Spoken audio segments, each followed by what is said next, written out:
Alleged Rocha, who moved to New York City at 10 years old, was first recruited by Cuba's spy agency in 1973. That same year, he graduated from Yale University.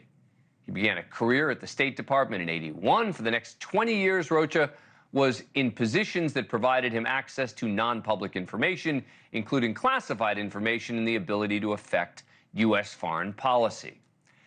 Rocha now says he was actually radicalized into becoming a spy at Yale.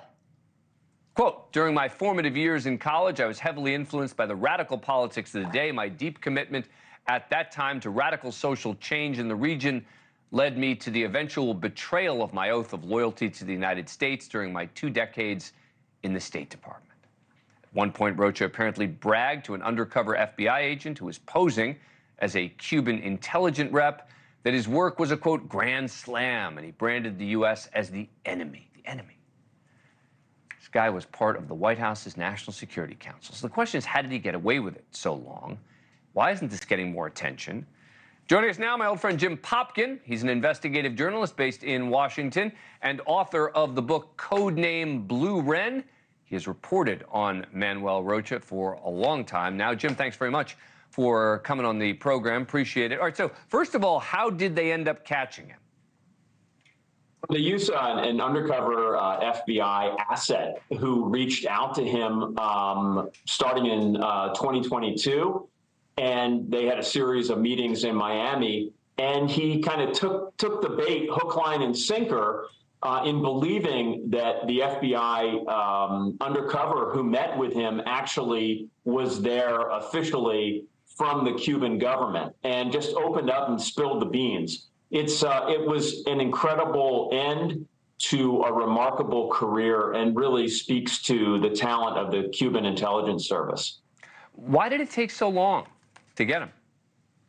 Look, these cases are tough. He retired over 20 years ago. But one of the things that I reported on for the Miami Herald is that the FBI and the State Department investigators at the State Department got onto Rocha over a dozen years ago. His name came up on a short list of suspects. The FBI basically knew or believed that there was a spy, that the Cubans had infiltrated a spy into the U.S. government and the State Department at a high level. And they asked State to investigate it. A very clever investigator at State came up with Rocha's name based on a lot of different parameters. He was on a short list of 3 or 4 people. That information was turned over to the FBI, as I said, over a dozen years ago. And it does beg the question of why it took so long, why Rocha wasn't arrested until last year, and what information he had passed during that dozen years. And is it part of the problem that the U.S. didn't care that much about Cuba or wasn't focused enough on spying for Cuba? Well, Dan, it's been true forever that the U.S. intelligence community has really slept on Cuba and the DGI, their spy service, as a competent threat. Clearly Russia, China, Iran, North Korea, that's what we really are concerned about.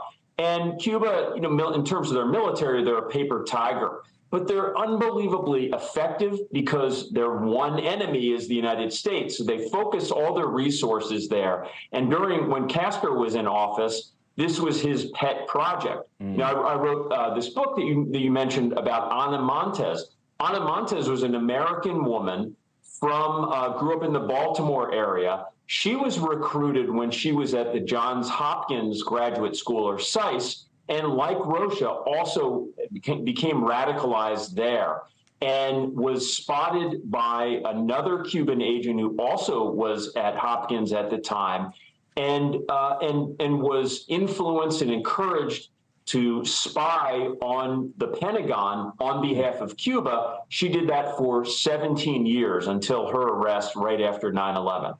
So the Cubans seem to focus a lot on these elite American universities to recruit.